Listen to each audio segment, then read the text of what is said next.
HSC 24 batch অনেক trolling হলো আমাদেরকে নিয়ে। চলো এবার একটু সিরিয়াস কথা বলা যায়। অনেকেই আমাকে রিকোয়েস্ট করছো স্টাডি ব্লগের জন্য, প্রোডাক্টিভ ডে ব্লগের জন্য, but right now I am feeling the least productive to do that. সেই জন্যই একদমই ছোট আকারে তোমাদেরকে একটু শেয়ার করি বর্তমানে আমাদের দেশের যে অবস্থা। সবেমাত্র আজকে আমাদের অস্থায়ী সরকার শপথ গ্রহণ করতে চলেছে এবং শিক্ষা বোর্ড থেকে আমাদেরকে যে নিউজগুলো নিশ্চিত করা হয়েছে সব মিলিয়ে কবে আমাদের পরীক্ষা হবে কিংবা আদৌ পরীক্ষা হবে কিনা সবকিছু এখন অনিশ্চিত। এমন অবস্থায় সব থেকে বেশি সাফার করছি আমরা স্টুডেন্টরা। একদমই যদি আমার পার্সোনাল ওপিনিয়ন শেয়ার করি, আমি বলবো যাদের এইচএসসি এক্সামের প্রিপারেশন অলরেডি ভালো আছে, যেটা অধিকাংশ স্টুডেন্টদেরই থাকার কথা, শুধু কথা না থাকা উচিতই ছিল।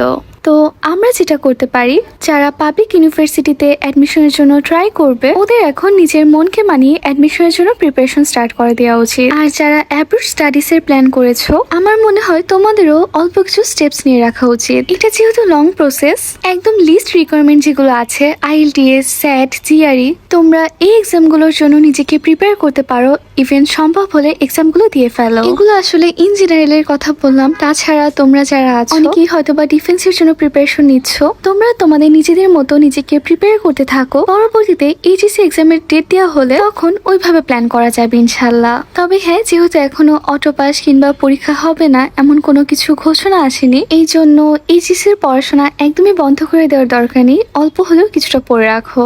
আর এখন বলি, যাদের এইচএসসি এক্সামের জন্য প্রিপারেশন যথেষ্ট ভালো ছিল না, আমার মনে হয় ভালো মতো বইগুলো পড়া, টেস্ট পেপার সলভ করা, মানে এইচএসসি এক্সামের জন্য প্রিপারেশন নেওয়াটা ভালো মতো, এটা করাটাই তোমাদের জন্য বুদ্ধিমানের কাজ হবে। আমি একদমই নিজের পার্সোনাল ওপিনিয়ন গুলো শেয়ার করেছি একজন ব্যাচমেট হিসেবে। আশা করছি তোমরা আমার ভুলগুলো ক্ষমাসুর দৃষ্টিতে দেখবে।